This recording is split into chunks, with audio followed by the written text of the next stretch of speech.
গোপালগঞ্জে ঘটে গেল একটি আশ্চর্যজনক ঘটনা। এখানে অলৌকিকভাবে একটি গাছের ভেতর থেকে আওয়াজ আসছে।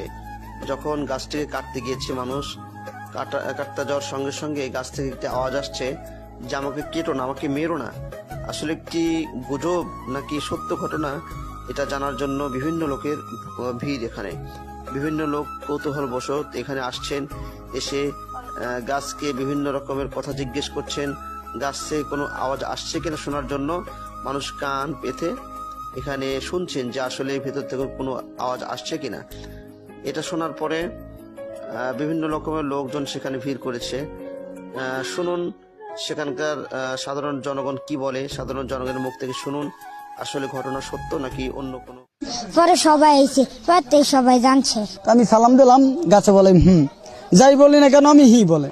গাছ কথা বলে, এমন ঘটনা মুহূর্তেই ছড়িয়ে পড়ে সামাজিক